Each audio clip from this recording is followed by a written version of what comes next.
Kubor nakaslem jong unongsan Hima. Umentri rangba ka jela u Conrad ke sangma. Henne kasngi habakren cekilat pathai kubor, halor ka jinga penbet put bat ka jela Asam. Bat ka jing mi jong kini ki jing persha, bandan bat ka jela Asam. Ula ong baki ni ki deki mat ki belas lembha, bat dei banya penben. Ngilaya syong bun sin banya kren, bat hadian ka jinga kren, daki bun sin ngilayo kalat bansoy ya ke MOU. Ula ong ba usngausi bagi don katu kat ni ki badan ka jingmon da kumwe ya ka ni kamat ka badan kam. Ula ong ba ka e ka bangile kalong ban penbet ya ka jing e ka bangi ya kendo. Kum ki pat ba ngi kwa babaro kendan bat ka jella. Henry ka ni kan omla banlong. Ula ong ru ba ki Hima ki la ban let ki yung bishar kata ka syong haki. Ula ong ru bah ka por bayasoy ya ka MOU ki Paralok ki badan ha ka Sorkar ki Ïadon bentalang. Haka ba arngot ki menteri na ka UDP, iwe na ka PDF, iwe na ka HSPDP, kidon lang. Henry kidon ki bam ngobha, bat kidon ka hok ban persya ya kani. Our objective, I think, is very clear. We have gone ahead and started this discussion because we felt that people in the border area have suffered for too long. That's my first and most important objective. We felt that this is an issue that has been pending for a long time and it needed to be resolved. And that's the reason why we took up the matter, had many rounds of meetings, and after a lot of hard work being put in, we were finally able to sign the Memorandum of Understanding in the presence of the Honorable Home Minister to take this matter to a completely new level where we are hopeful that once the second phase is over, we'll be able to actually demarcate the actual geographical boundary. Having said that, there'll be different people who will see it in a different way. And all I can say is that it's quite sad to see that certain individuals have that kind of a mindset, even on such an important issue like this. I don't think there's any need to play any kind of personal attack or politics in this. This is the issue of the people.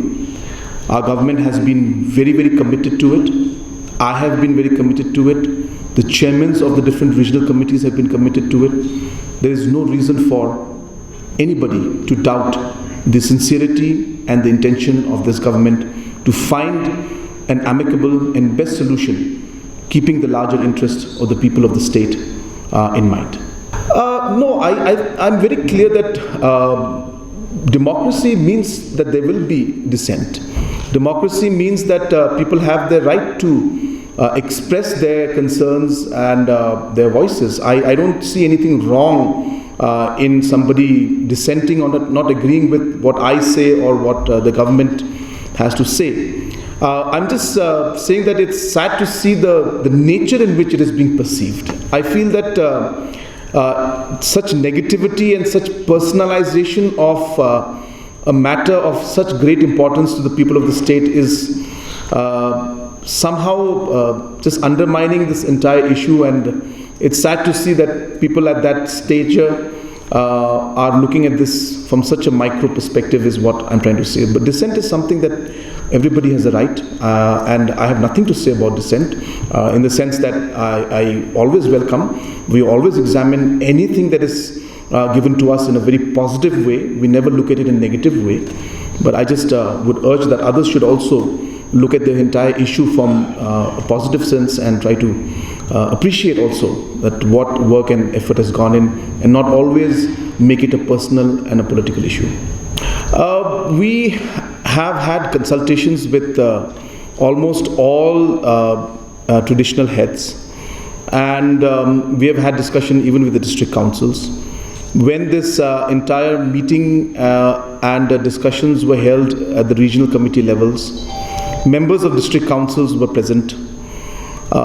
Even the traditional heads were present. So at every step along the way, they have been part of the discussions. Now, concerning the stand that they take, I have nothing to say in the stand that they have, because everybody has a right to take the stand. But we have tried to figure out a solution here, which we strongly felt cannot be done if we were to stick to the original process of going with only the documentation and historical facts and different maps that were there. I'm not saying they're not important. They are very important, because that's what history is, and that's what our forefathers have given us. So it is important. It's not that it's not important. But what we are trying to do here is trying to find a solution to a problem. And a complicated issue like this cannot be solved by us putting documents on the table or them putting documents on the table. We have been mentioning from day one that this is not a division between countries. This is simply a boundary or administrative control within a country of India. Therefore, yes, as a government and as an individual, we would want that all the entire map that we submitted should come to us. But we need to realize that, practically speaking, that will not be possible, because Assam will have more documents and maps than we do, because initially Meghalaya was drawn out of Assam.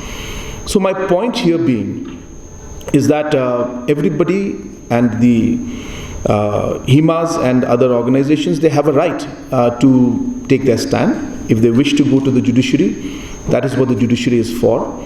But we are very clear that we have done what we had to do, keeping in mind the interests of the people and ensuring that the best solution could be reached. And we felt, after all the exercise we did, that we needed to look at the will of the people in that area. And based on the will of the people, we had to move forward and find a solution. So the principles were slightly, I should say, expanded. And once the principles were expanded and broadened, certain other principles came in, and that's when we took this decision. So therefore, if we were to stick to the original maps and documentation, I think we would never be able to resolve the problem, and we would still be having meetings and coming out with the conclusion of maintaining status quo. But that is not a solution. So therefore, we had to take a stand. We took a stand and we went ahead, keeping in mind the larger interest and keeping in mind that at some point in time, we need to find a solution to this very, very vexed issue, which was causing a lot of inconvenience to the people, especially living in the border area. See, number one, when we signed the MOU, two of the ministers from the UDP and one of the ministers from the PDF and one of the ministers from the HSPDP were present when we signed the MOU. They have all been part of the regional committee. So therefore, and obviously they have been discussing this with their party level. From what I understand, the party leadership in the regional committees, in the regional parties, have not expressed any such opposition to the MOU that has been signed. Party leaders within their party, some individuals have raised concerns, and they have the right to do it. And I'm sure that we will explain things to them, and once they hear the process which we followed and moved forward, I'm hopeful that they will be convinced. But as I said, that I always respect dissent or any kind of concerns, and it is my duty and the duty of the government to clarify those concerns that are there, and I'm happy to do so. So therefore, even in the case of the UDP or the PDF, if there are any concerns, they can always discuss the matter with me, and I'll be happy to explain the entire aspect to them. Using a word like manipulation is very simple, without really giving it with facts what really he means by manipulation. Because as far as I remember, and as far as I know, and as far as the documentation goes, the entire documentation for what Meghalaya has demanded, or the disputed area that Meghalaya has shown, the report was prepared by him and his government at that point in time. It was based on that document where he showed the villages that were under dispute. We have gone ahead and started our discussion with Government of Assam based on that document. Some people have questioned me why we have left out certain villages. I have given the simple reply that we have not left out anybody. We have fought for those villages and those areas under which the report was given in 2011. So my point here is, there was no manipulation from anybody, but there was maybe a mistake from the then government and the then chief minister, where he and his government had left out the villages that should have been. Maybe there was some manipulation from their side at that point in time. But I can assure you there is no manipulation here. This problem and this issue has been resolved because, not resolved I should say, or we have come to this point I should say, because of the broad understanding and the kind of understanding of this issue between Government of Assam and Government of Meghalaya. If these two governments had not sat down together and the Honorable Chief Minister of Assam had not been committed to it, the Government of India had not been committed to it, Government of Meghalaya had not been committed to it, we wouldn't have seen this discussion come this far. So I think it's very unfair for any individual to say that manipulation was done by Assam. Assam has been very, very as broad-minded in the sense that there were a lot of villages that were under the administrative control of Assam, which was shown in the disputed area. And we managed to get those back to us because people of those areas wanted to be in Meghalaya. Now, there are some people and some political leaders who mentioned about that 18 square kilometers have gone to Assam, or 18.6 has gone to Assam.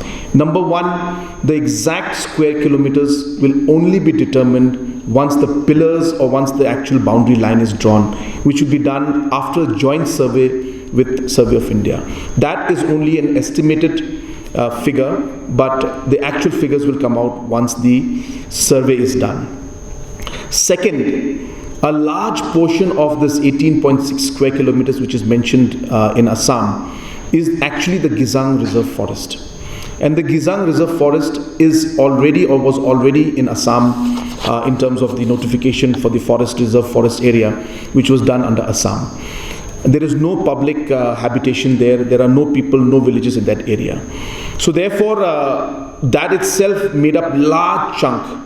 So what I would like to stress on is that it would be important for us to see in terms of the villages that have come to us. And if you look at the large number of villages that have come to us, I should say that in this entire process, the Assam government has stuck to principles and ensured that the will of the people is heard, and wherever within the list of disputed villages which was given in 2012 or 11, within those lists, the villages that desired to come to Meghalaya, Assam did not create any opposition to it. They went ahead with the will of the people, and that is how we managed to get almost 21 out of the 23 villages in the West Khasi Hills area. So to cut discussion short, the question of manipulation does not arise. This has been done in a very, very proper and detailed manner. Many officials, many stakeholders were involved in this. Again, I stress that there could be dissent, there could be non-agreement, but I think at the end of the day, the objective of the government was to go ahead and find an amicable solution, and we strongly feel that this is the best solution that we have reached, and we've managed to get major areas and villages into Meghalaya, where the people of the tribes of Meghalaya were inhabiting those areas, and those areas have come to us. The traditional maps of the traditional heads, those concerns were there. Of course, as I said, it's a long history. I'm sorry, I will not be able to do justice by simply making this statement. But my point is that there were multiple documentations, multiple organizations. The traditional heads had a different map. The administration had a different map. The Chandrachur committee has gone into those aspects, and as you know, they had gone ahead and said that the administrative will be based on the administration of the districts that are there. So all these factors is precisely the reason why we felt that if we were to go into the same debate again, we will not get anywhere. Because we have got 1 map, 2 maps, 3 maps, Assam has got 10, 15, 20 maps. So we were not able to, they will show something, we will show something. They'll go into a legal battle which will be unending. So that's the reason why, though the documents and everything was with us, and though we brought this to the notice and we did discuss those aspects, we then felt that we need to broaden the entire discussion. So to answer your question short, is that number one, we do have all the maps and documents. I don't think I'll be able to share all of that. I don't have that with me right now. But more importantly, as I said, there were multiple documentations and maps and orders, and Meghalaya was using certain documents which favored our argument. Some was using documents which favored their argument, and therefore it led to a stalemate. And that's the reason why we had to find a new approach. So I really don't want to get into the documentation part, because it's again getting back into the old status quo meetings that we used to have, because that meeting can go on with large presentations of maps being given by both sides, demanded as such. There are individuals within the party who have made those statements.